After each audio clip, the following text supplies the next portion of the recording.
नमस्कार दोस्तों, स्वागत है आपके अपने YouTube चैनल सनबिक क्लासेज में। हम लोग टेक्नीशियन ग्रेड 3 प्लेटफॉर्म वॉल्यूम 2 में दिया हुआ प्रैक्टिस सेट देख रहे हैं। आज प्रैक्टिस सेट नंबर 4 देखेंगे। तो आइए शुरू करते हैं पहले प्रश्न से।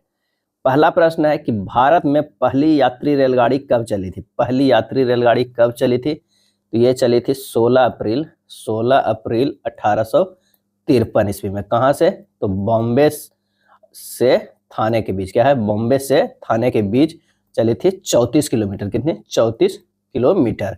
इसका आंसर जो हो जाएगा वो कौन सा हो जाएगा? ए हो जाएगा।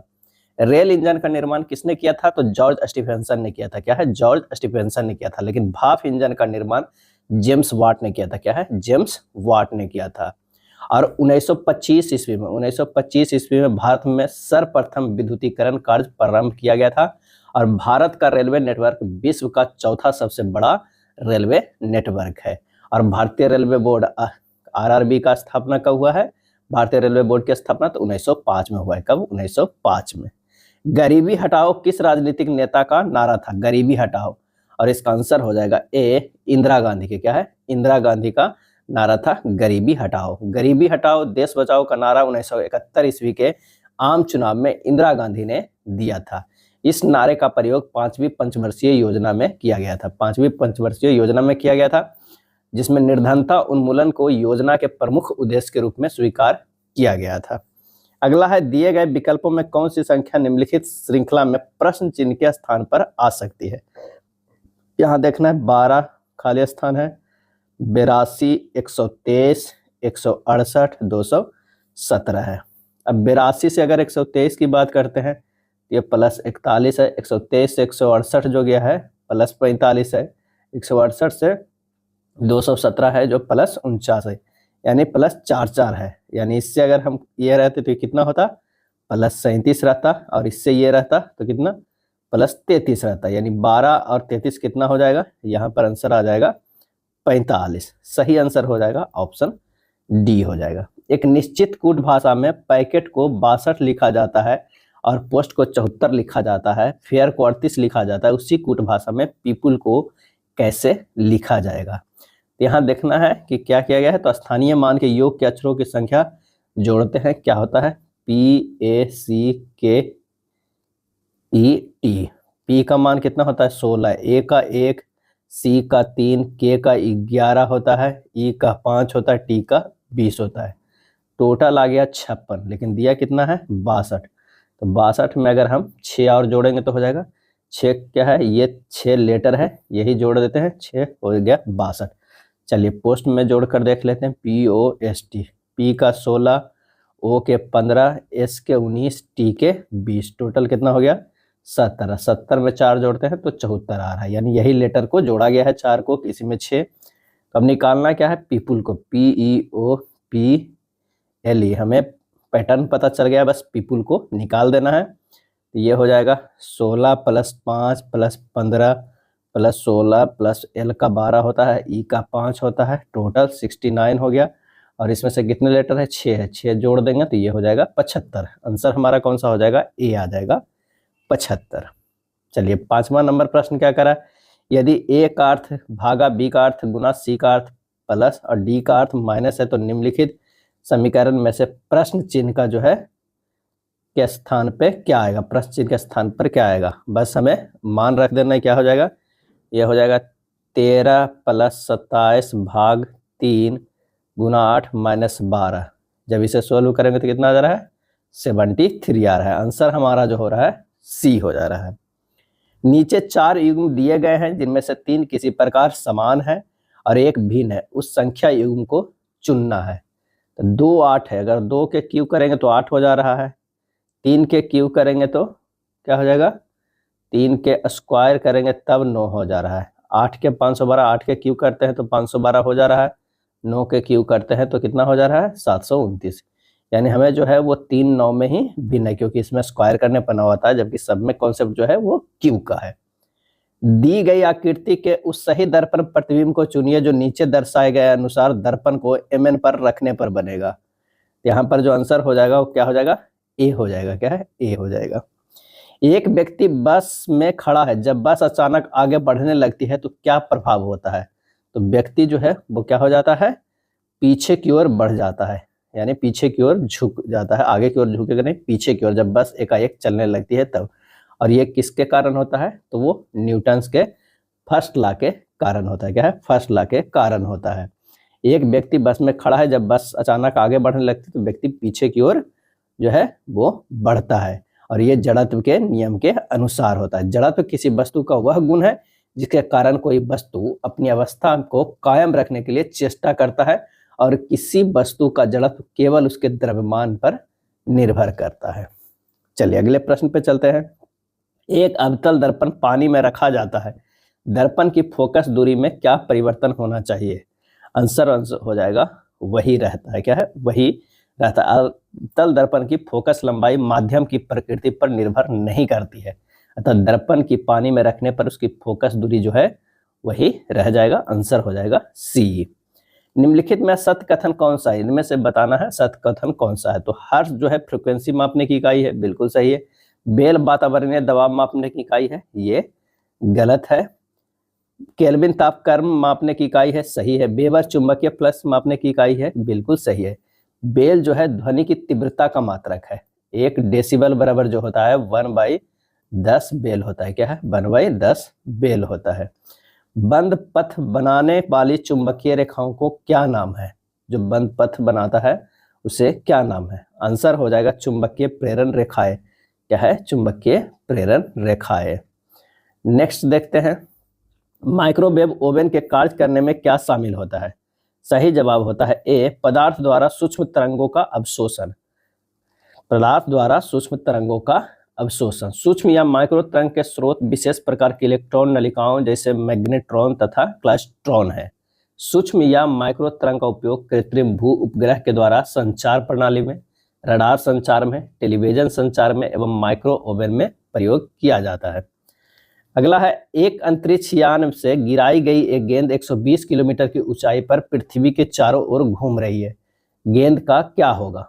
और इसका आंसर हो जाएगा ऑप्शन सी, या अंतरिक्ष यान की मूल कक्षा के साथ समान गति से चलता रहेगा। क्या है, एक अंतरिक्ष यान से गिराई गई एक गेंद 120 किलोमीटर की ऊंचाई पर पृथ्वी के चारों ओर घूम रही है, और यह गेंद अंतरिक्ष यान की मूल कक्षा के साथ समान गति से चलता रहेगा।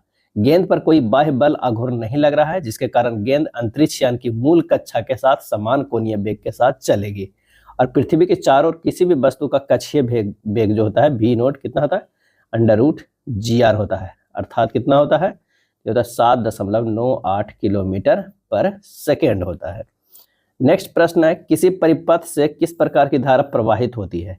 और इसका आंसर हो जाएगा सी, इलेक्ट्रॉनिक धारा। क्या है, इलेक्ट्रॉनिक धारा। गति में आवेश विद्युत धारा उत्पन्न करती है, और आवेश के प्रवाह की दर विद्युत धारा कहलाती है।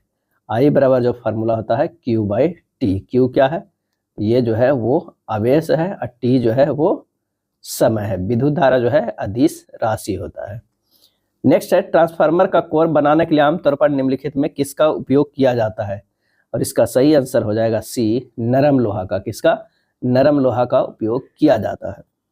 नेक्स्ट है, 1000 पर 2 वर्ष के लिए प्राप्त चक्रवृद्धि ब्याज अर्धवार्षिक रूप से संयोजित है, 464.1 है, तो वार्षिक ब्याज दर कितनी है? यहाँ 2 वर्ष के लिए चक्रवृद्धि ब्याज दिया हुआ है, वो भी अर्धवार्षिक संयोजित है, यानी चक्रवृद्धि ब्याज बराबर जो हमारे पास फार्मूला होता है P/1 + R/100⁻T - P होता है।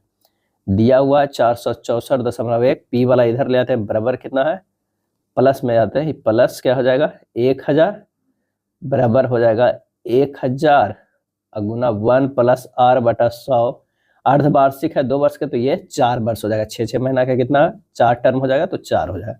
बस इसे हल कर देना, तो ये हो जाएगा कितना, 1 4 6 4.1, ये 1000 बटा में इधर ले आते हैं, बराबर ये हो जाएगा कितना, 1000 + R, 1000 100 + R/100⁴ हो जाएगा। जब इसे काटिएगा तो ये हो जाएगा 11/10 लगभग, कि अगर ये पावर 4 बराबर ये हो जाएगा 100 + R/100⁴, ये 4 4 कट जाएगा, 11/10 बराबर हो जाएगा 100 + 100, आर से यहाँ जो निकल जाएगा वो कितना निकल जाएगा 10%। क्या है 10%। ये 10% जो निकला है वो अर्धवार्षिक निकला है। क्यों निकला है अर्धवार्षिक? क्यों हमने ये 4 ले चुके हैं शुरुआत में ही, तो ये अर्धवार्षिक निकला। अब दर कितना हो जाएगा? तो 10 गुना दुगना, तो ये हो जाएगा 20% वार्षिक। क्या है? 20% वार्षिक। पूछ रहा है क्या है? वार्षिक ब्याज दर कितनी है? आंसर हो जाएगा सी हो जाएगा। क्या है? सी हो जाएगा। नेक्स्ट प्रश्न है 42 गुना 3 प्लस 25 गुना 3 माइनस 14 भागा 7 गुना 5 का मान क्या होगा? सिर्फ यहाँ कैलकुलेशन दिया है और बोर्ड मास की पहले भागा का क्रिया होगा, उसके बाद कोई चीज का होगा, भाग का होगा सबसे पहले। तो आंसर हो जाएगा कौन सा? बी हो जाएगा 191। पहले भाग, फिर गुना, फिर जोड़, फिर घटा होगा। एक वस्तु का अंकित मूल्य उसके क्रय मूल्य से 25% अधिक है। दुकानदार अपनी वस्तु को लाभ पर बेचने के लिए अधिकतम कितने प्रतिशत की छूट दे सकता है? तो यहाँ पर कह रहा है कि 25% है, यानी 1/4। MP बटा CP कितना है? 5/4। अधिक जो है, अधिक छूट प्रतिशत कितना हो सकता है? 5 - 4/5 गुना 100। 1/5 गुना 100 बराबर 20%। क्या है? 20%। आंसर हमारा जो हो जाएगा वो डी हो जाएगा। 18 का कितना हो जाएगा? डी हो जाएगा। 2 रेलगाड़ियां समान चाल से विपरीत दिशा में चल रही है। यदि प्रत्येक रेलगाड़ी की लंबाई 160 मीटर है और वे एक दूसरे से 32 सेकंड में पार करती है, तो प्रत्येक रेलगाड़ी की चाल जो है वो कितनी है? तो औसत सापेक्ष चाल कितना हो जाएगा? औसत सापेक्ष चाल जो हो जाएगा, दोनों के लंबाई जोड़ देना है और कितना समय में पार कर रहा है? 32 सेकेंड में पार कर रहा है। बस 320/32 बराबर 10 मीटर पर सेकेंड हो जाएगा। प्रत्येक रेलगाड़ी की चाल पूछ रहा है, प्रत्येक का, तो प्रत्येक का क्या हो जाएगा? 10/2 गुना 18/5 किलोमीटर पर घंटा में बदल दिए, 18 किलोमीटर पर घंटा होगा। क्या है? 18 किलोमीटर पर घंटा। दोनों के जो है यानी 5-5 मीटर पर सेकंड दोनों के जो है वो क्या है? स्पीड है। नेक्स्ट प्रश्न है, एक शंकु की ऊंचाई जो है वो 24 सेंटीमीटर है और इसके आधार की त्रिज्या 10.5 सेंटीमीटर है। शंकु का आयतन कितना होगा? H दिया हुआ है 24, R दिया हुआ है 10.5 दिया हुआ है। तो आयतन बराबर क्या होगा? आयतन बराबर होगा 1/3 पाई R² H, यानी 1/3 गुना 22/7 गुना R कितना है? 10.5 गुना 10.5, H जो है वो 24 है। जब इसे हल करेंगे तो हमारा हो जाएगा 2772 सेंटीमीटर क्यूब हो जाएगा। आंसर कौन सा हो जाएगा? ए होगा। 20 का जो है वो क्या होगा? ए होगा। चलिए अगले प्रश्न पे चलते हैं। अगला प्रश्न है कि 2011 की जनगणना के अनुसार खाली स्थान भारत का सबसे अधिक आबादी वाला राज्य कौन था? और इसका सही जवाब हो जाएगा ऑप्शन बी, उत्तर प्रदेश। क्या था? उत्तर प्रदेश। और दूसरा में स्थान किसका आता है? महाराष्ट्र का। महाराष्ट्र का आता है। और सबसे कम की अगर बात किया जाए, सबसे कम आबादी वाला राज्य जो है वो सिक्किम था। क्या है? सिक्किम था। तो आंसर हो जाएगा कौन सा? बी। भारत के समुद्री मार्ग की पहली बार खोज खाली स्थान ने की, और इसका सही आंसर हो जाएगा ए, पुर्तगालियों ने किया था। पुर्तगालियों में से किसने किया था? वास्को डिगामा ने। वास्को डिगामा ने खोज किया था और ये 20 मई 1498 ईस्वी को केरल के कालीकट, क्या है? केरल के कालीकट तट पे आने में सफलता पाया था। नेक्स्ट है, नीचे दी गई आकृति में कितने आयत है? नीचे दी गई आकृति में जो कितने आयत है वो हमें बताना है। तो यहाँ पर अगर काउंट कीजिएगा तो 1 2 3 4 5 6 7 8, टोटल कितने हैं? 8। आंसर हमारा जो हो जाएगा वो ए हो जाएगा। कथन एवं निष्कर्ष का प्रश्न है, सभी चमचे काटे हैं। अगर मान लिया कि है ये चम्मच है, सभी चमचे जो है वो क्या है? काटे हैं। ये हो जाएगा काटे। क्या है? काटे। कुछ काटे स्टिक है, कुछ काटे जो है वो क्या है? स्टिक है। स्टिक है। कोई स्टिक चाकू नहीं है। कोई स्टिक जो है वो क्या है? चाकू नहीं है। तो ये हो जाएगा चाकू। क्या है? चाकू। अब जो यह स्टिक बाहर रखा गया वो यहाँ भी तो रखा जा सकता है कि क्या है? कोई कुछ काटे जो है वो स्टिक है, यानी वो चम्मच भी तो हो सकता है, ये भी हमारे पास बन सकता है। तो चलिए इससे क्या निष्कर्ष निकले? दोनों वेन आरेख से अगर हम देखेंगे तो कुछ चाकू जो है काटे हैं, बिल्कुल ये गलत है। कोई स्टिक चम्मच नहीं है, कोई स्टिक, कोई यहाँ पर कह रहा है तो ये भी गलत हो जाएगा। तो आंसर जो हमारा हो जाएगा कौन सा, तो आंसर हो जाएगा सी, न तो निष्कर्ष एक और न ही दो कथनों के अनुसरण करता है। आंसर हो जाएगा सी हो जाएगा। अगला प्रश्न है कि वेन आरेख का चयन करो जो निम्नलिखित वर्गों के समुच्च के बीच संबंध को सर्वोत्तम तरीके से दर्शाता है। कांसा, पीतल, मिश्र धातु। तो मिश्र धातु के अंदर ही कांसा और पीतल आता है, तो आंसर जो है वो सी वाला हो जाएगा, यानी बी हो जाएगा। 26 नंबर, यदि इतना बराबर 131 इतना बराबर 81 है तो व्यंजक का जो है इतना दिया हुआ उसका मान निकालना है। तो सबसे पहले एट द रेट ऑफ प्रश्नवाचक और हैशटैग का मतलब क्या है हमें वो निकालना है। अगर 34 गुना 24 अब भागा 6 अब -5 करते हैं, 6 में से भागा देंगे 24 तो कितना हुआ 4 हो जाएगा, 34 4 अब -5 करेंगे तो ये सब जो मिला के 131 हो जाएगा। क्या है 131। इससे साफ पता चल रहा है कि हमारे पास जो है वो क्या है, एट द रेट ऑफ का जो मान है वो गुना है, प्रश्नवाचक के चिन्ह का मान है जो भागा है, और हैशटैग का जो मान है वो माइनस है। तो बस हमें रख देना है इसमें व्यंजन में 17 गुना क्या हो जाएगा 72 भागा क्या होगा 9 होगा, हैशटैग का मतलब -5 होगा। जब इसे हल करेंगे तो ये भी हमारे पास जो आएगा वो कितना आ जाएगा, ये 131 आ जाएगा। क्या है 131। आंसर हमारा जो हो जाएगा डी हो जाएगा। लड़कियों की एक पंक्ति में फातिमा एक सिरे से 15वें स्थान पर और दूसरे सिरे से 9वें स्थान पर है। पंक्ति में मौजूद लड़कियों की कुल संख्या कितनी है, तो 15 अब +9 अब -1 कर दीजिए, यानी 15 + 8 बराबर हो जाएगा 23। सही जवाब हो जाएगा डी हो जाएगा। इनमें कौन सी तरंगे मनुष्य के लिए श्रव्य होती है, कौन सी तरंगे, तो 20 हर्ट्ज से 20,000 हर्ट्ज तक। आंसर जो हो जाएगा वो कौन सा हो जाएगा, वो हो जाएगा सी, 28 का जो है वो सी हो जाएगा। इसे श्रव्य तरंग कहते हैं। 20 हर्ट्ज से कम की आवृत्ति वाला, 20 हर्ट्ज से कम की आवृत्ति वाला को क्या कहा जाता है, तो इसे कहा जाता है अब श्रव्य तरंगे। क्या कहा जाता है, अब श्रव्य तरंगे कहा जाता है। 20,000 से कम हर्ट्ज वाले को अब श्रव्य तरंगे कहते हैं।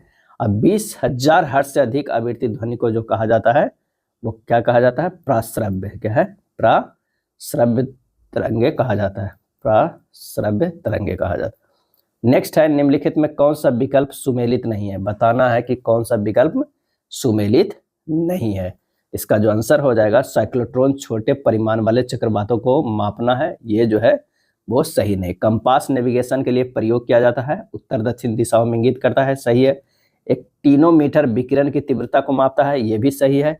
इलेक्ट्रोस्कोप विद्युत आवेश की उपस्थिति का संसूचन करता है, ये भी सही है। तो यहाँ आंसर जो हमारा हो जाएगा वो बी हो जाएगा। रेन गेज क्या चीज को मापता है, तो वर्षा मापी यंत्र है। एनीमोमीटर वायु वेग मापी यंत्र है, ये सब भी पूछा जाता है। चलिए नेक्स्ट प्रश्न है कि किसके कारण साबुन में झाग बनता है, और सही जवाब हो जाएगा सोडियम रोसिनेट के कारण। क्या है, सोडियम रोसिनेट के कारण जो है वो झाग बनता है। रोसिन एक रासायनिक यौगिक है जो एक गोंद है जिसे साबुन बनाते समय मिलाया जाता है। साबुनीकरण के दौरान यह सोडियम रोसिनेट बनाता है जो झाग बनाता है। नेक्स्ट है, आपके अनुसार एथीन अणु में सिग्मा बंधों की संख्या कितनी होती है। एथीन में जो है वो सिग्मा होता है। एथीन का फॉर्मूला क्या होता है, C2H4 होता है। तो C डबल बॉन्ड C, यहाँ पर हो जाएगा H, यहाँ पर हो जाएगा H, यहाँ पर हो जाएगा H और यहाँ पर हो जाएगा H। अब हमें क्या पता है कि सिंगल बॉन्ड में जहाँ जहाँ भी सिंगल है वहाँ सिग्मा बॉन्ड बनेगा, और जहाँ जहाँ डबल बॉन्ड है, क्या है डबल बॉन्ड है, वहाँ एक सिग्मा और एक पाई बनता है। तो यहाँ निकाल लीजिए, एक सिग्मा यहाँ, 2 सिग्मा यहाँ, 3 सिग्मा, 1 4 1 5। आंसर हमारा कितना हो जाएगा, सी हो जाएगा। 31 के क्या हो जाएगा, सी हो जाएगा। 32 नंबर है, गोताखोरों द्वारा श्वसन के लिए ऑक्सीजन के साथ हीलियम का प्रयोग किया जाता है, क्यों प्रयोग किया जाता है, यह हवा से बहुत हल्की तथा अज्वलनशील जो है वो गैस है। निम्न आयनों की त्रिज्या क्रम क्या होता है, त्रिज्या क्रम जो है वो क्या है, तो सम इलेक्ट्रॉनिक आयनों की त्रिज्या नाभिकीय आवेश के बढ़ने पर जो है वो घटती है। क्या है, घटती है। अगर Mg जो है Mg2+ की बात नाभिकीय आवेश 12 होता है, Na+ की बात करें तो 11 हो जाए, F माइनस की बात करें तो 9 हो जाएगा, O2 माइनस की करेंगे तो 8 हो जाएगा। तो त्रिज्या का क्रम जो होगा O2 minus greater than F greater than Na plus greater than Mg2 plus. सही आंसर जो हो जाएगा वो बी हो जाएगा। क्या है? बी हो जाएगा। 33 के बी होगा। निम्न में से कौन सा OH क्रियात्मक समूह वाला यौगिक है? OH। और इसका सही जवाब जो हो जाएगा वो हो जाएगा ए, 1,2 इथेन डायोल। क्या है? 1,2 इथेन डायोल जो है OH क्रियात्मक समूह पाया जाता है। अगर इसकी संरचना की बात करें तो CH2OH और ये हो जाएगा CH2OH हो जाएगा। अगला प्रश्न है, धातुओं में ज्ञात तत्वों का परसेंटेज हिस्सा होता है, और इसका सही आंसर जो हो जाएगा वो ए हो जाएगा। क्या है? ए हो जाएगा। कितना हो जाएगा? तो 78%। आवर्त सारणी में कितना जो है अभी तक तत्व है? तो वो 118। क्या है? 118। उसमें से जो है वो 94 जो है वो प्राकृतिक रूप से है। क्या है? प्राकृतिक रूप में है। प्राकृतिक रूप में है। और इसी 118 में से जो है वो क्या है? 91 धातु है। 91 धातु है और 20 जो है वो क्या है? अधातु है। 91 अधातु है, 20 जो है वो अधातु है और 7 क्या है? 7 जो है उपधातु है। क्या है? 7 जो है वो उपधातु है। 94 प्राकृतिक रूप से है। अगर गैस की बात करें तो गैस जो है वो कितनी है? गैस है 11। क्या है? 11। और अगर द्रव्य की बात करें तो द्रव्य कितना है? तो 2 है, Hg और एक Br। क्या है? Hg और Br जो है, और Br जो क्या है? अधातु है। क्या है? अधातु है। ये सबसे कई बार प्रश्न पूछा जाता है। Hg जो है वो क्या है? धातु है। क्या है? धातु है। लेकिन कभी कभी प्राकृतिक रूप से जो है वो NCERT में जो दिया हुआ है, कितना दिया हुआ है? वो दिया हुआ है 98। क्या है? 98। लेकिन 94 जो है वो प्राकृतिक रूप से है। चलिए नेक्स्ट प्रश्न पे चलते हैं। अगला कह रहा है कि यदि दो संख्याओं का महत्तम समावर्त जो है वो 47 और उनका योग जो है 188 है, तो वो दोनों संख्याएं हमें ज्ञात करना है। क्या है? दोनों संख्याएं ज्ञात करना है। चलिए यहाँ इसे हल करते हैं। हो जाएगा, एक संख्या जो है वो 47x है और एक जो है वो 47y है। अब 47x प्लस 47y बराबर 188।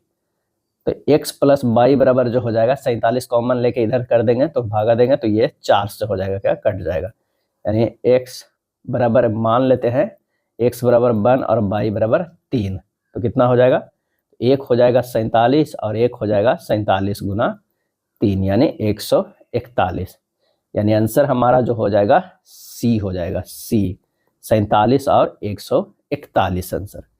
नेक्स्ट है, यदि P अनुपात Q बराबर 5:3 है, Q अनुपात R बराबर 2:5 है, तो Q अनुपात P प्लस R का जो है वो मान क्या हो जाएगा? तो आइए सबसे पहले P अनुपात Q बराबर कितना है? 5:3 है। इसे 10:6 लिख सकते हैं। क्योंकि ये है इस तरह की, क्योंकि Q अनुपात R बराबर है 2:5। इसको भी जो है Q को बराबर कर रहे हैं, तो ये 2 तिया के 6 यानी 6 अनुपात ये 15 हो जाएगा। अब Q बराबर है तो P अनुपात Q अनुपात R, P का जो मान हो जाएगा 10, Q का 6, R का हो गया 15 हो गया। अब यहाँ से हमें Q अनुपात P प्लस R निकालना है। Q की जगह पर 6 ही रखिए, P प्लस R 10 और 15 कितना हो जाएगा? 25 हो जाएगा। यानी 6:25 आंसर जो हमारा हो जाएगा B। क्या हो जाएगा? B हो जाएगा। नेक्स्ट प्रश्न है कि किसी संख्या में क्रमिक रूप से 40% और 60% की वृद्धि के स्थान पर 44% की कमी कर दी जाती है, तो प्राप्त किए गए परिणाम का मान सही अभिष्ट मान कितना प्रतिशत होगा? अब माना की संख्या जो है वो 100 है। अगर वृद्धि की संख्या कितना है? शुरुआत में 140/100, अब फिर क्या करता है 60, तो 160/100। जब हल कीजिएगा तो 224 आ रहा है। लेकिन और कमी किस 60% वृद्धि के स्थान पर 40% की कमी कर दी जाती है। अगर मान लें कि कमी कर देंगे तो 100 गुना कितना है? 44%, तो 56/100 बचेगा, यानी ये 56 हो जाएगा। अब कह रहा है कि प्राप्त किए गए परिणाम का मान सही अभिष्ट मान कितना प्रतिशत है?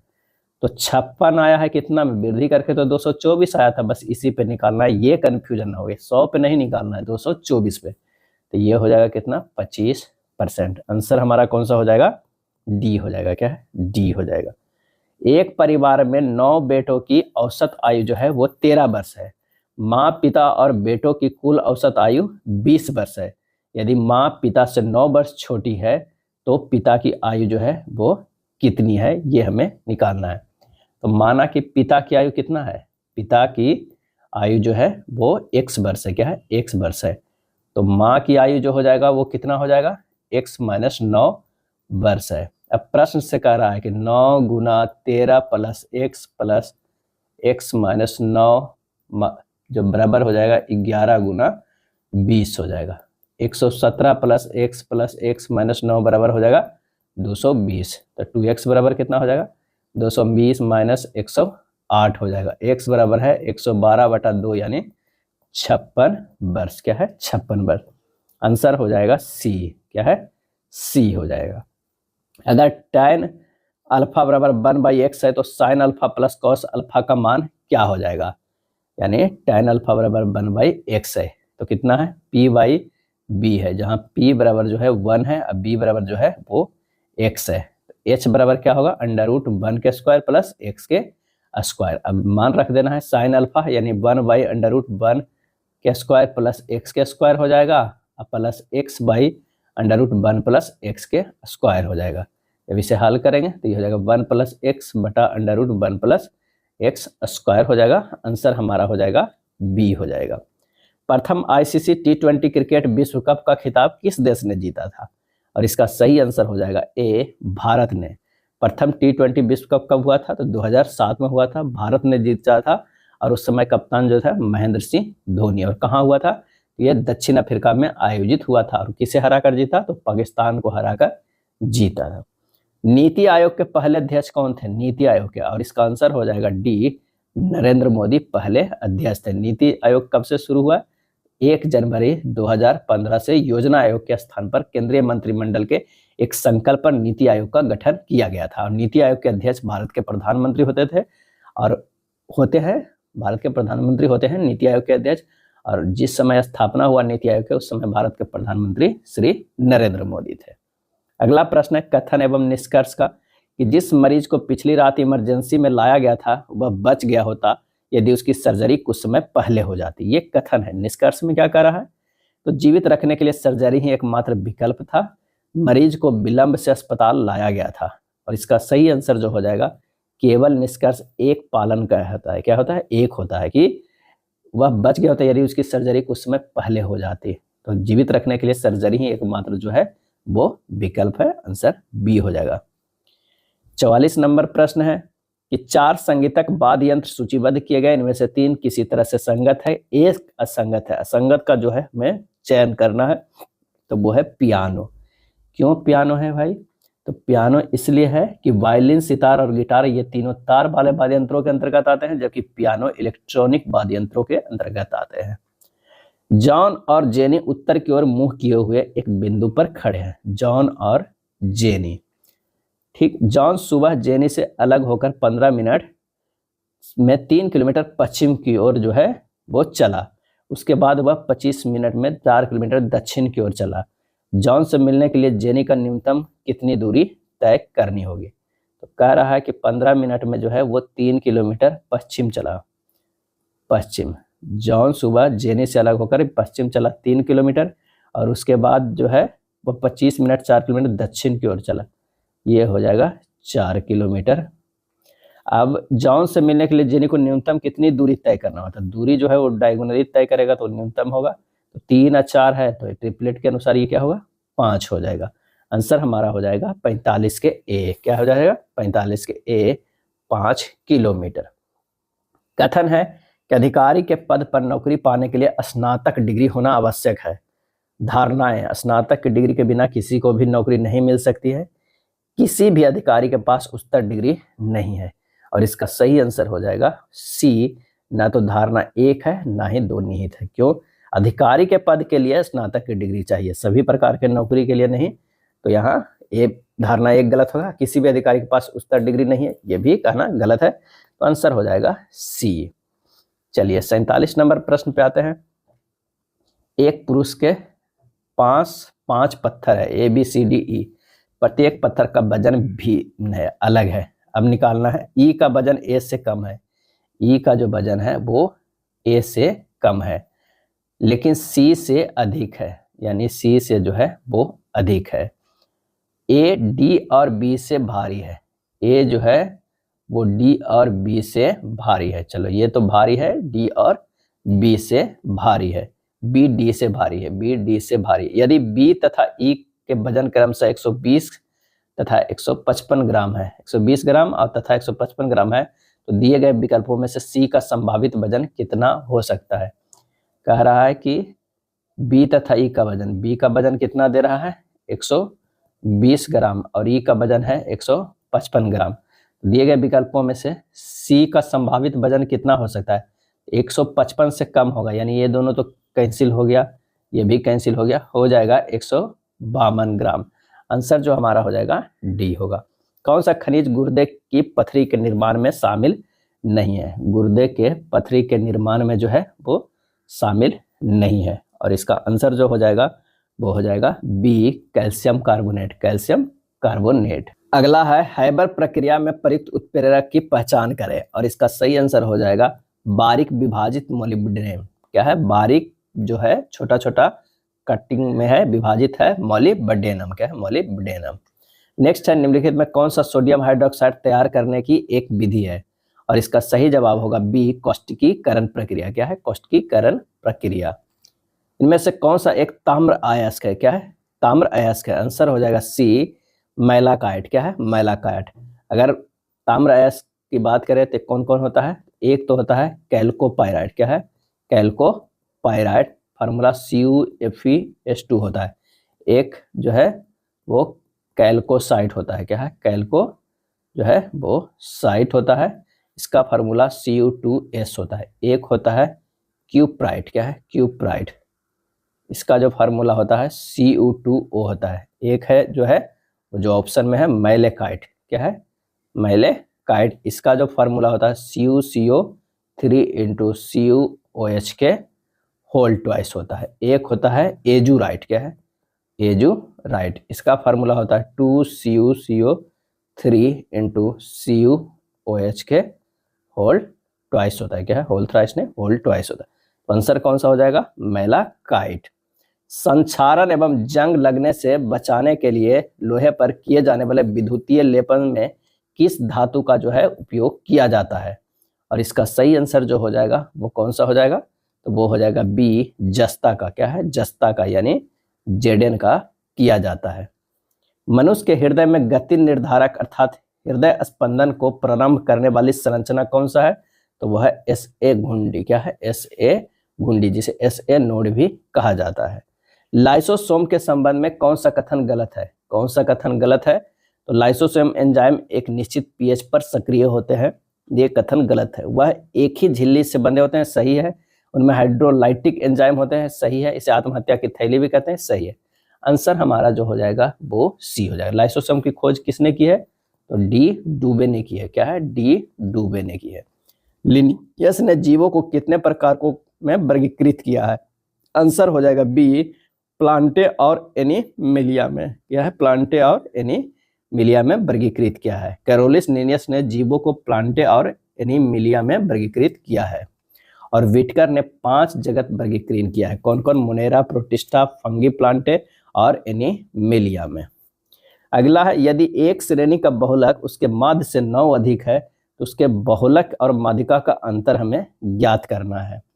तब माना कि माध्य जो है वो क्या है, माध्य बराबर x है, तो बहुलक बराबर कितना हो जाएगा, x + 9। तो बहुलक बराबर जो हमारे पास फार्मूला होता है 3 माध्यिका, 3 माध्यिका - 2 माध्य होता है। माध्यिका बराबर हो जाएगा कितना, बहुलक, बहुलक + 2 माध्य बटा 3 हो जाएगा। क्या है, 3, यानी हो जाएगा x + 9 + 2 इंटू x बटा 3 हो जाएगा, यानी 3x + 9 बटा 3 बराबर कितना हो जाएगा, x + 3। आंसर जो हमारा आ जाएगा कितना, बहुलक और माध्यिका का अभिष्ट अंतर पूछ रहा है, तो ये हो जाएगा x + 9 - x + 3, वही हो जाएगा 6। सही जवाब हो जाएगा डी हो जाएगा। क्या है, डी हो जाएगा। उस समचतुर्भुज का क्षेत्रफल ज्ञात कीजिए जिसकी भुजा का माप 13 सेंटीमीटर और इसके एक विकर्ण का माप 24 सेंटीमीटर है। एक भुजा का माप 13 सेंटीमीटर और एक विकर्ण का माप जो है वो 24 सेंटीमीटर है। तो मान लिया कि समचतुर्भुज इस तरह एक होता है क्या है, ये ए है, ये बी है, और ये सी है और डी है। यहाँ से एक ये हो गया और ये हो गया। अगर मान लें कि एक जो है 24 है तो 12 12 हो जाएगा। तो ओ बी बराबर जो हो जाएगा √13 के स्क्वायर प्लस 12 के स्क्वायर हो जाएगा, क्योंकि एक भुजा का मान जो है वो दिया हुआ है 13 सेंटीमीटर। तो ये बराबर हो जाएगा 5 सेंटीमीटर। ओ डी बराबर यहाँ पर जो है ये होगा, ओ डी बराबर होगा 2 गुना 5 बराबर 10 सेंटीमीटर। अब समचतुर्भुज का क्षेत्रफल होता है विकर्णों का गुणनफल गुना 1/2, यानी 1/2 गुना विकर्णों का गुणनफल होता है, यानी हाफ इंटू ये 24 और गुना ये हो जाएगा 10 हो जाएगा। तो आंसर जो हमारा हो जाएगा 120 सेंटीमीटर स्क्वायर। क्या है, 120 सेंटीमीटर स्क्वायर। आंसर 57 के सी हो जाएगा। नेक्स्ट है, लंबाई जो है वो 16 मीटर, चौड़ाई 14 मीटर और ऊंचाई 7 मीटर वाले घनाभ का पृष्ठीय क्षेत्रफल हमें ज्ञात करना है। तो घनाभ का पृष्ठीय क्षेत्रफल बराबर जो फार्मूला होता है वो कितना होता है, 2 into LB plus BH plus LH होता है। बस मान रख देना 2 है, 16 गुना 14 प्लस 14 गुना 7 प्लस 16 गुना 7। आंसर हो जाएगा कितना, 868 मीटर स्क्वायर हो जाएगा। 868 मीटर स्क्वायर बी हो जाएगा। एक त्रिभुज के कोणों का अनुपात जो है 1:2:3 है। सबसे बड़े और सबसे छोटे कोणों के मापों का अंतर हमें ज्ञात करना है। तो यानी कोण ए अनुपात कोण बी अनुपात जो है वो कोण सी कितना है, 1:2:3। अब x plus 2x plus 3x का योग जो है वो 180 डिग्री के बराबर है। तो 6x बराबर हो जाएगा 180 डिग्री। क्या है, 180 डिग्री। x बराबर जो हो जाएगा वो 30 डिग्री। अंतर जो होगा वो कितना होगा, 3x माइनस x, क्योंकि बड़े और छोटे का अंतर है 2x, यानी 2 गुना 30 डिग्री बराबर हो जाएगा 60 डिग्री। सही जवाब हो जाएगा 59 के बी हो जाएगा। क्या है, 59 के बी होगा। 60 नंबर प्रश्न है कि यदि x माइनस 1/x बराबर √21 है तो x square plus 1/x square और x प्लस 1/x का धनात्मक मान हमें ज्ञात करना है। तो दिया हुआ है क्या है, x माइनस 1/x बराबर √21, दोनों तरफ वर्ग कर दीजिए तो x square plus 1/x square minus 2 बराबर हो जाएगा 21। x square plus 1/x square बराबर कितना हो गया, 23 आ गया। अब क्या है, x प्लस 1/x के स्क्वायर करेंगे तो कितना हो जाएगा, x square plus 1/x square plus 2। इसका मान कितना हो जाएगा, 23 प्लस 2 बराबर 25। x प्लस 1/x बराबर कितना आ गया, तो ये हो हमारा आ गया 5। क्या है, एक तो ये आ गया और एक आ गया 23। बस दोनों के हैं गुना कर देना है, यानी 23 गुना 5 कितना हो जाएगा, 115। सही आंसर हो जाएगा ऑप्शन ए। क्या है, ए। सखी ऐप का संबंध किस मिशन से है, और इसका आंसर हो जाएगा सी, गगनयान अंतरिक्ष मिशन से है सखी ऐप का। सखी का तात्पर्य है अंतरिक्ष जनित सहायक और चालक दल के संपर्क के लिए ज्ञान केंद्र है। गगनयान मिशन भारत का पहला मानव युक्त अंतरिक्ष उड़ान कार्यक्रम है, जिसे 2026 में लॉन्च करने की संभावना है। और इसके द्वारा जो है ह्यूमनॉइड महिला रोबोट व्योम मित्र को लॉन्च किया जाएगा। लंदन स्थित वन वेब कंपनी द्वारा भारत की पहली सैटेलाइट नेटवर्क पोर्टल साइट कहाँ स्थापित किया जा रहा है। सही आंसर हो जाएगा ए, गुजरात में। कहाँ, गुजरात में किया जा रहा है। गुजरात के मेहसाना जिले के जोताना बतालुक में भारत की पहली सैटेलाइट नेटवर्क पोर्टल साइट स्थापित किया जाएगा। अगला प्रश्न है कि एक महिला की ओर इंगित करते हुए जयंत कहता है कि वह परीक्षित की बहन है जो दुष्यंत और आभा का भाई है। जो दुष्यंत और आभा का भाई है, कौन भाई है, तो परीक्षित जो है ये भाई है किसका, दुष्यंत और आभा का। आभा जयंत की साली है, आभा जयंत की साली है और इसकी केवल एक ही बहन है। आभा की एक बहन और है, एक बहन जो और है, तो कौन हो सकती है, वो जयंत की पत्नी हो सकती है। क्या है, जयंत की पत्नी। जयंत का उस महिला से क्या संबंध है, तो इसका जो आंसर हो जाए जयंत का उस महिला से तो पति हो जाएगा। क्या है, पति हो जाएगा। 63 के बी हो जाएगा। महिला से संबंध बताना है जयंत का, तो वो पति है और जयंत की वो महिला पत्नी है। किसी कूट भाषा में पेट्रोल को इतना, कोल को इतना, तो लोकल को कैसे लिखा जाएगा। यहाँ प्रत्येक अक्षर का एक निश्चित जो है वो कोड दिया गया है, उसी पर लिखा गया है। कोई ऐसा अल्फाबेटिकली या किसी तरह का अरेंज नहीं है, बस एक कोड दिया गया है। एल का कोड जो है वो 6 है, ओ का कोड जो है वो 4 है। देखिए ओ का कोड 4 है, एल का कोड 6 है और सी का कोड निकालना है तो 8 है। तो 6, 4, 8 जो है वो एक ही ऑप्शन में है, वो है बी है, 64 के बी हो जाएगा। अगला प्रश्न है कि दिव्यांशु का जन्मदिन किस तिथि का होता है? दिव्यांशु का जन्मदिन देश के गणतंत्र दिवस पर होता है, ये सही है। देश का गणतंत्र दिवस कब होता है? 26 जनवरी। 26 जनवरी। देश का राष्ट्रीय ध्वज तिरंगा झंडा है जिसके केंद्र में अशोक चक्र है। तो यहाँ पर क्या है कि कभी कभी लगता है कि ऑप्शन 1 पर्याप्त है, दूसरा जरूरत नहीं है, लेकिन कह रहा है देश की गणतंत्र दिवस पे, तो किस देश के गणतंत्र दिवस पे? ऐसा देश इसमें मेंशन नहीं है, अमेरिका का, भारत का, श्रीलंका का।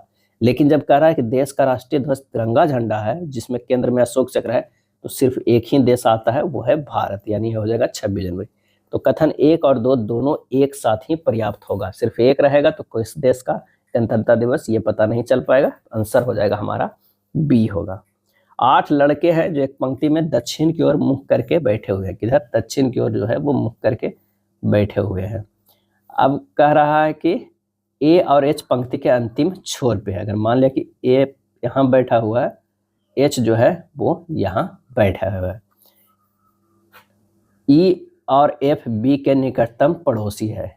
ई जो है और एफ, अगर मान लिया कि बी है, ई यहाँ पर हो जाएगा, एफ यहाँ पर हो जाएगा, तो यहाँ पर जो होगा वो क्या होगा? बी होगा। क्या है? बी होगा। सी बी के बाईं ओर चौथे स्थान पे है। बी के बाईं ओर चौथे स्थान पे, यानी 1, 2, 3 और यहाँ पर हो जाएगा सी हो जाएगा। एफ ए के ठीक बाईं ओर बैठा है। एफ ए के ठीक बाईं ओर बैठा है। डी सी का निकटतम पड़ोसी है। तो यहाँ पर जो है डी जो है वो सी का निकटतम पड़ोसी नहीं है, तो यहाँ पर तो डी नहीं होकर डी यहाँ हो जाएगा। ई के ठीक दाईं ओर कौन बैठा है? तो यहाँ जो बैठा हो जाएगा ई के ठीक दाईं ओर, यहीं से भी दाईं ओर निकल जा रहा है बी हमारा। तो आंसर हमारा कौन सा होगा? 66 के ए हो जाएगा। क्या है? ए होगा। चलिए, प्रश्नवाचक के स्थान पर रखा जा सकता है। 67 का जो आंसर होगा वो बी होगा। क्या होगा? बी होगा। यहाँ पर दी गई आकृति जो है श्रृंखला के प्रत्येक अगले आकृति में त्रिभुज 90 डिग्री क्लॉकवाइज दिशा में घूम जाता है और एकांतर क्रम में छायांकित हो जाता है। प्रकाश संश्लेषण के अध्ययन में उपयोगी शैवाल है, कौन सा है? तो सही जवाब है ऑप्शन बी, नोस्टॉक। क्या है? नोस्टॉक। सबसे दुर्लभ रक्त समूह कौन सा है? सबसे दुर्लभ रक्त समूह कौन सा है? तो हो जाएगा ऑप्शन ए, AB निगेटिव जो है वो सबसे दुर्लभ रक्त समूह है। नेक्स्ट प्रश्न है, यदि ओजोन की परत पतली हो जाए तो उसका क्या प्रभाव पड़ेगा? और इसका जवाब हो जाएगा त्वचा के कैंसर के मामले जो है वो बढ़ेंगे। ओजोन परत समताप मंडल में पाया जाता है। यह सूर्य से आने वाले पराबैंगनी किरणों को अवशोषित कर लेता है। सरीसृपों में संतति का लिंग किस तापमान से निर्धारित होता है? और इसका सही जवाब हो जाएगा वह तापमान जिस पर निषेचित अंडा रखा जाता है। आंसर ए हो जाएगा। क्या है? ए हो जाएगा। कौन निम्नलिखित में थाइलैकॉइड किस में पाया जाता है? थाइलैकॉइड किस में पाया जाता है? और इसका सही जवाब हो जाएगा ऑप्शन सी, हरित लवक में पाया जाता है। क्या है? हरित लवक में पाया जाता है। स्ट्रोमा के अंदर परतदार रचनाएं पाई जाती है जिनको क्या कहते हैं? ग्रेनम कहा जाता है। क्या है? ग्रेनम कहा जाता है। और प्रत्येक ग्रेना में सिक्कों की ढेर के समान छोटी छोटी रचनाएं होती है। इस प्रकार की प्रत्येक रचना को थाइलैकॉइड ग्रेनम पटालिका कहते हैं। नेक्स्ट है, कौन सा एक अतिरिक्त एक्स गुणसूत्रों के कारण उत्पन्न होती है? कौन सा एक अतिरिक्त एक्स गुणसूत्र के कारण उत्पन्न होती है? और इसका सही जवाब हो जाएगा option B, Klinefelter syndrome. Klinefelter syndrome से पीड़ित व्यक्ति में एक अथवा अधिक संख्या में अतिरिक्त एक्स गुणसूत्र होते हैं, जैसे एक्स एक्स बाई होते हैं या एक्स एक्स एक्स जो है बाई उपस्थित होते हैं। इस सिंड्रोम से पीड़ित पुरुष जो है बंध होते हैं जिनके वृषण छोटे तथा स्त्रियों के समान लक्षण होते हैं, जैसे बच्चों का जो है वो विकास उत्पन्न हो जाते हैं। नेक्स्ट है, हाइपोक्सिया वह स्थिति है जिसमें ऊतकों को कम O2 प्राप्त होती है। यह हो सकती है, आंसर हो जाएगा वातावरण में से कम O2 के कारण होता है। इनमें से किस प्रकार के अंगों की बुनियादी संरचना और उत्पत्ति जो है वो समान होती है किंतु उनके कार्य भिन्न होते हैं? और इसका आंसर हो जाएगा ऑप्शन बी, समजात के। समजात अंग एक ही पूर्वजों से प्राप्त होती है। समजात अंग हमेशा अपसारी विकास दिखाते हैं। चलिए, जॉन और जोसेफ के पास क्रमशः 19,000 और 26,000 है। यदि जोसेफ जॉन को 1,000 देता है तो जॉन और जोसेफ के पास मौजूद राशियों के क्रम के अनुपात क्या होगा? जोसेफ जॉन को जो है वो 1,000 देता है तो इससे तो हो जाता है 20,000 क्या है, इसे 20,000, और इसका जो हो जाता है 26,000 से एक कम जाएगा तो ये हो जाएगा 25,000। आंसर जो हो जाएगा 20 और 25 का, क्या है, 20 और 25 का, यानी हमारा जो हो जाएगा 4 और 5 के अनुपात सी होगा। ए किसी कार्य को जो है वो 18 दिनों में पूरा करता है, बी उसी कार्य को 15 दिनों में पूरा करता है। उन्होंने एक साथ काम करना शुरू किया, लेकिन कार्य समाप्त होने से 7 दिन पहले बी ने कार्य छोड़ दिया। ए और बी ने कितने दिन तक एक साथ कार्य किया? तो दोनों का जो रेशियो मतलब एलसीएम हो जाएगा वो कितना होगा, 90, यानी टोटल कार्य 90, इसका 5 क्षमता, इसका 6 क्षमता। अब आखिरी 7 दिन तक कौन करते रहा? ए करते रहा। तो ए जो है कितने करते रहा? 7 दिन तक। तो 7 गुना 5 कितना हो गया? 7 पचे 35। और दोनों मिलके कितना किया था? 5 प्लस 6, 6 5 11, 11, और मान लिया कि x दिन किया प्लस ये 35 दिन करके टोटल काम ये 90 कर लिया। तो 11x बराबर हो जाएगा 90 माइनस 35, यानी कितना हो जाएगा? 50 5 55 हो जाएगा। x बराबर कितना हो जाएगा? 55/11, यानी 5 दिन। 5 दिन है जो दोनों साथ मिलके कार्य किया। आंसर हमारा जो हो जाएगा वो बी हो जाएगा। रमेश एक वस्तु को उसके वास्तविक मूल्य से 15% कम मूल्य पर खरीदता है। जो वास्तविक मूल्य है उससे 15% से कम मिलता है। अब इसके वास्तविक मूल्य से 10 रुपया अधिक मूल्य पर बेच देता है। मान ले कि 100 रुपया वास्तविक मूल्य है, खरीदता कितना में है? 15% कम में, यानी 85 में खरीदता है। अब इसे बेचता कितना में है? बेचता है वास्तविक मूल्य से 10% अधिक में, 110 में। दोनों का अंतर कितना है? तो यही हमें निकालना है। प्रतिशत लाभ कितना हो जाएगा? तो 15 10 25, 25 हो जा रहा है कितना में? 85, 25/85 गुना 100। आंसर जो हमारा हो जाएगा वो कौन सा हो जाएगा? हल कीजिएगा तो 29.41% हो जाएगा। सी हो जाएगा। क्या है? सी। कार ए और कार बी से दुगनी तेज है और कार बी कार सी से 3 गुनी तेज है। कार सी द्वारा 60 मिनट में तय की गई दूरी को तय करने में कार बी को कितना समय लगेगा? यानी यहाँ पर जो हमें निकाला है, कार सी की चाल जो है वो x किलोमीटर पर घंटा, तो b की चाल हो जाएगा कितना? 3x हो जाएगा। c का समय जो लगा वो कितना लगा? 60 मिनट, यानी 1 घंटा। तो दूरी बराबर होगा b के द्वारा तय की गई दूरी, यानी c के द्वारा तय की गई दूरी। क्या है? c के द्वारा तय की गई दूरी। तो b की चाल क्या है? b की चाल अगुना b का समय बराबर हमारे पास हो जाएगा सी की चाल, क्योंकि दूरी तो सेम तय करना है, तो सी की चाल हो जाएगा अगुना सी की समय हो जाएगा। यानी ये 3x गुना b का समय, ये हो जाएगा x गुना, ये तो 60/60 है, यानी b का समय इससे निकल जाएगा। तो b का समय बराबर जो हो जाएगा वो यहाँ कर देते हैं x/3x, यानी 1/3 घंटा, यानी 1/3 गुना 60 मिनट, यानी 20 मिनट। आप डायरेक्ट भी कर सकते थे कि 3x था ही तो 20 मिनट हो जाएगा, या फिर आप इस तरह से भी बना सकते हैं। नेक्स्ट है, एक विक्रेता किसी वस्तु पर 10%, 20% और 30% की क्रमिक छूट देता है। वस्तु पर एकल समतुल्य छूट क्या होगा? अगर मान लिया कि अंकित मूल्य 100 है तो विक्रय मूल्य 90, फिर 100 है तो 80, फिर 100 है तो 70। अगर ये तीनों को अगर इधर करेंगे तो सिंपल से 10 गुना 10 गुना 10 करते हैं, ये कर देते हैं 9 गुना 8 गुना 7, ये 1000 है और ये 504 है। छूट कितना मिला? 496। 496 मिला कितना में? 1000 में। क्या है? 1000 में गुना 100 बराबर हो जाएगा 49.6%। क्या है? 49.6%। आंसर हो जाएगा ए हो जाएगा। नेक्स्ट है 81 नंबर प्रश्न कह रहा है कि स्टेनलेस स्टील के क्षेत्र में भारत के पहले हरित हाइड्रोजन संयंत्र का उद्घाटन कहाँ किया है? और इसका सही जवाब हो जाएगा ए, हरियाणा में। 10 साल तक पद खाली रहने के बाद लोकसभा के नेता विपक्ष कौन बने? तो आंसर हो जाएगा 82 के बी, राहुल गांधी। 2014 में लोकसभा में नेता प्रतिपक्ष का पद जो है वो खाली था। ई गुना एफ का अर्थ है ई एफ की पत्नी है। इस तरह का एक व्यंजक दिया हुआ, इससे हमें ये निकाल के जे का एल से संबंध निकालना है। तो यहाँ पर कह रहा है आई प्लस जे। आई जो है वो भाई है किसका? जे का। उसके बाद कह रहा है जे भागा के, तो जे जो है वो बहन है किसका? के का। के माइनस एल क्या है? के जो है वो एल का बेटा है। क्या है, एल का बेटा है। और उसके बाद के जो है एल है, तो यहाँ पर जो है जे क्या हो जाएगा, अब कहना है जे का एल से ये बेटा के है, इसकी बहन जे है, तो ये जो हो जाएगी वो बेटी ही होगी ना। तो आंसर हमारा जो हो जाएगा 83 के डी होगा। दिए गए विकल्पों में से किन दो चिन्हों को आपस में बदलने पर निम्नलिखित समीकरण सही हो जाएगा।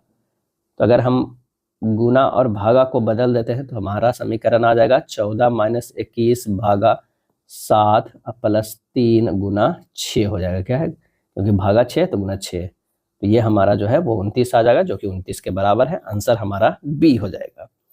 एक आदमी की तस्वीर की ओर इशारा करते हुए रिम्मी ने कहा, वह मेरे पिता के बेटे का भाई है। रिम्मी जो है वो बोल रहा है कि मेरे पिता के बेटे, जो रिम्मी का क्या है वो भाई हो जाएगा।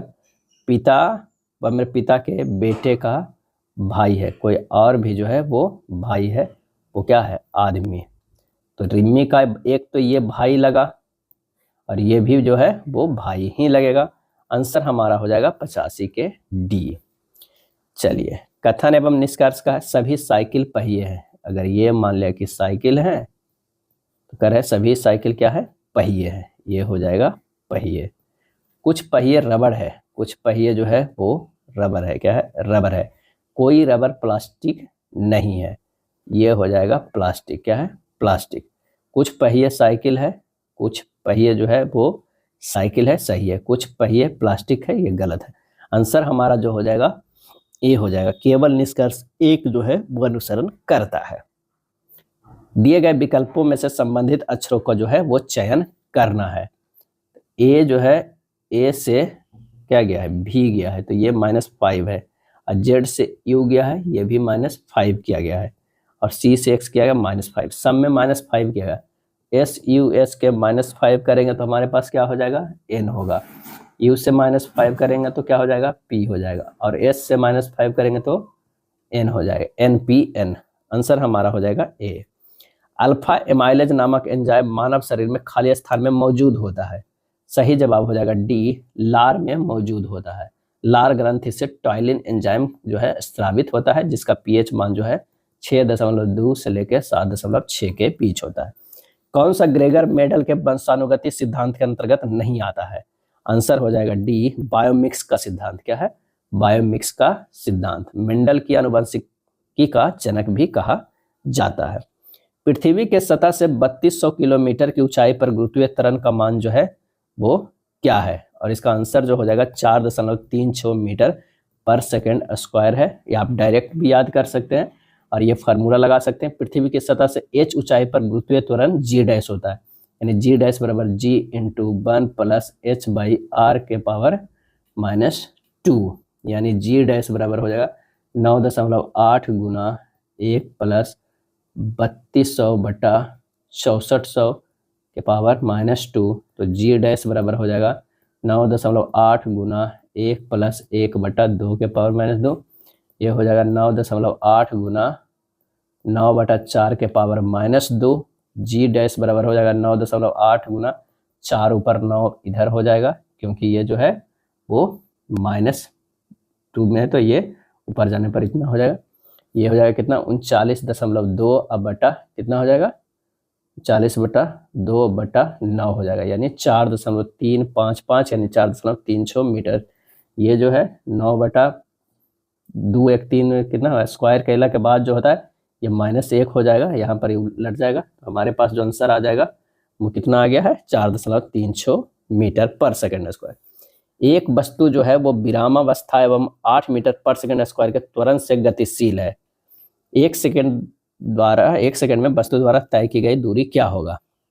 यानी यहाँ पर कह रहा है s बराबर ut plus half T square, u जहाँ 0 है, s बराबर हो जाएगा हाफ टी स्क्वायर, यानी हाफ इंटू 8 गुना 1 के स्क्वायर बराबर 8/2, यानी 4 मीटर हो जाएगा। क्या है, 4 मीटर। आंसर हमारा हो जाएगा ए। अगला प्रश्न है कि एक 50 ग्राम द्रव्यमान की गोली 4 किलोग्राम द्रव्यमान की राइफल से 35 मीटर पर सेकंड के प्रारंभिक वेग से छोड़ी जाती है। राइफल का प्रतिक्षेपित वेग का मान क्या होगा। राइफल से गोली को दागा जाना जो है वो संवेग संरक्षण के सिद्धांत पर आधारित है और संवेग संरक्षण के सिद्धांत पे क्या फार्मूला लगेगा, तो गोली के द्रव्यमान गुना गोली का वेग प्लस राइफल का द्रव्यमान गुना बंदूक का वेग इक्वल टू 0। रख दीजिए 50 गुना 10 के पावर -3, क्योंकि गोली का द्रव्यमान 50 ग्राम है तो 50 गुना 10 के पावर -3 kg, और गुना हो जाएगा 35 अब प्लस 4 और गुना v इक्वल टू जो है वो 0 हो जाएगा। क्या है, 0 हो जाएगा। तो 4 गुना v बराबर -50 गुना 10 के पावर -3 गुना 35 हो जाएगा, यानी -1750 गुना 10 के पावर -3। v बराबर जो हो जाएगा 1750 गुना 10 के पावर -3 बटा 4, ये है माइनस में, आंसर है -4337.5 गुना 10 के पावर -3, यानी ये हो जाएगा -0.44 मीटर पर सेकेंड हो जाएगा। क्या है, पर सेकेंड। आंसर जो हमारा हो जाएगा वो ए हो जाएगा। चलिए अगला प्रश्न है कि 12 ओम प्रतिरोध वाले तार को खींचकर उसकी लंबाई के 2 गुनी कर दी जाती है तो नया प्रतिरोध क्या हो जाएगा। अब नया प्रतिरोध लंबाई के 2 गुना होने पर जो हो जाएगा n² गुना पुराना प्रतिरोध। क्या है, पुराना प्रतिरोध। लंबाई जो है खींचकर क्या क्या है 2 गुना, 2 के स्क्वायर गुना 12 ओम, यानी 4 गुना 12 बराबर 48 ओम। 48 ओम आंसर हो जाएगा डी हो जाएगा। एक अवतल दर्पण अपने सामने 10 सेंटीमीटर की दूरी पर रखी वस्तु का 3 गुना वास्तविक प्रतिबिंब बनाता है। दर्पण की वक्रता त्रिज्या क्या होगा। अब अवतल दर्पण है, एफ तो हो जाएगा निगेटिव, यू भी हो जाएगा निगेटिव, यानी यू बराबर -10 सेंटीमीटर, एम बराबर -b/u, यानी -b - u बराबर v/u हो जाएगा। यानी कितना ये है, तो 3 गुना, तो ये 3 दिया हुआ है। v बराबर जो है -3u बराबर -30 सेंटीमीटर हो जाएगा। क्या है, 30 सेंटीमीटर हो जाएगा। दर्पण सूत्र से 1/v प्लस 1/u बराबर 1/f, तो 1/f बराबर -1/30 -1/10, f बराबर होगा -30/4, यानी -7.5 सेंटीमीटर। अवतल दर्पण की वक्रता त्रिज्या अगर r निकालना हो तो 2f होता है, माइनस जो है वो कितना है -2 गुना 7.5, यानी -15 सेंटीमीटर। आंसर जो हमारा हो जाएगा वो ए हो जाएगा। क्या है, ए हो जाएगा। नेक्स्ट प्रश्न है कि अभिक्रिया NH3 + SO2 बन रहा है 4NO + 6H2O निम्नलिखित में से किस अभिक्रिया का उदाहरण है, और इसका सही आंसर हो जाएगा ये विस्थापन अभिक्रिया का उदाहरण है। विस्थापन अभिक्रिया में क्रियाशील तत्व कम क्रियाशील तत्व को विस्थापित कर एक नया यौगिक बनाता है। 2 मिश्र धातुओं में एल्युमिनियम और जिंक का अनुपात 5:6 और 3:5 है। यदि पहली मिश्र धातु के 242 किलोग्राम और दूसरी मिश्र धातु के 144 किलोग्राम आपस में मिलाया जाए तो नई मिश्र धातु में एल्युमिनियम और जिंक का अनुपात क्या हो जाएगा। तो मिश्र धातु ए में एल्युमिनियम और जिंक कितना है, 5:6 है, और दूसरा में जो है वो कितना है, 3:5 है। तो ये हो जाएगा 5x, ये 6x, ये 3x, ये 5x है। अब 6 5 11, x बराबर कितना दिया हुआ है 242, x बराबर जो है वो 22 है, 5x बराबर 110, 6x बराबर 132 है। अगर इसकी बात करें तो 8x बराबर 144, x बराबर कितना हो जाएगा 18, 3x बराबर 54, 5x बराबर है वो 90। अब नए मिश्रण में एल्युमिनियम और जिंक का अनुपात कितना है, तो वो है 110 + 54 अनुपात 132 प्लस 90, यह हो जाएगा 164 अनुपात 222, यानी 82 अनुपात 111। आंसर जो हमारा है वो सी हो जाएगा। आदित्य ने एक ग्रेल पेंटिंग का काम 20 घंटे में पूरा कर सकता है, जबकि विनय उसी काम को 15 घंटे में पूरा कर सकता है। यदि आदित्य और विनय दोनों साथ मिलकर काम करते हैं तो ग्रेल पेंटिंग का काम कितने घंटों में खत्म होगा। एक जो है वो आदित्य जो है वो 20 घंटे टाइम पूरा करता है और विनय जो है वो कितना 15 घंटा में। दोनों के अगर पूरा कार्य निकाल लेते हैं 20 और 15 का, तो ये 60 यूनिट होता है। एक का 3 क्षमता, एक का 4, 4 3 7 लोग हैं, यानी 60/7 हो जाएगा, यानी 8.4/7, 8.4/7। आंसर हमारा जो है डी हो जाएगा। एक साड़ी का अंकित मूल्य 3800 है और वह 3230 में उपलब्ध है, छूट की दर जो है वो क्या हो जाएगा। तो यहाँ पर जो हो जाएगा 3800 माइनस 3230 बटा 3800 और गुना जो है वो 100, यानी हो जाएगा 570 बटा 3800 और गुना 100 बराबर 15% हो जाएगा। आंसर हमारा जो है वो बी हो जाएगा, 98 के बी। 99 क्या करा, 3x प्लस 2y का square minus 3x minus 2y के स्क्वायर को सरल करना है। तो बस इसे फार्मूला लगा दीजिए, ए प्लस बी के होल स्क्वायर प्लस ए माइनस बी के होल स्क्वायर बराबर 2 इंटू ए स्क्वायर प्लस बी स्क्वायर का। तो ये हो जाएगा 4 गुना 3x प्लस 2y बराबर 24x हो जाएगा। 24x आंसर जो हमारा हो जाएगा वो डी हो जाएगा। क्या है, डी हो जाएगा, क्योंकि ये फार्मूला और लगा दिए हैं, ए प्लस बी के होल स्क्वायर और माइनस ए माइनस बी के होल स्क्वायर बराबर 4ab। आंसर होगा डी। 100वां जो कह रहा है, एक व्यापारी नगद भुगतान पर 5% की छूट देता है, 14% का जो है लाभ अर्जित करने के लिए उसे अपने माल का क्रय मूल्य से कितने प्रतिशत अधिक पर अंकित करना होगा। क्या है, अधिक पर अंकित करना होगा।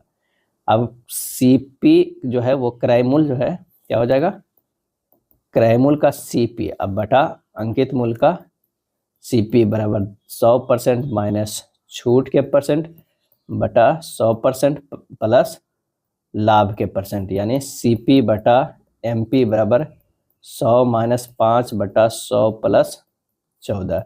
ये हो जाएगा सीपी बटा एमपी बराबर 95 बटा 114, यानी 5 और 6 का वो कम्बिनेशन है। अगर मान लिया कि सीपी अनुपात एमपी कहा जाए, 5:6 हो जाएगा। कितना का, 1 का हो गया, 1/5 गुना 100 बराबर 20% अधिक। आंसर हमारा जो हो जाएगा वो बी हो जाएगा। ये था RRB technician grade 3 platform volume 2 का प्रैक्टिस सेट। वीडियो अच्छा लगा तो लाइक एंड शेयर कर दीजिएगा। धन्यवाद।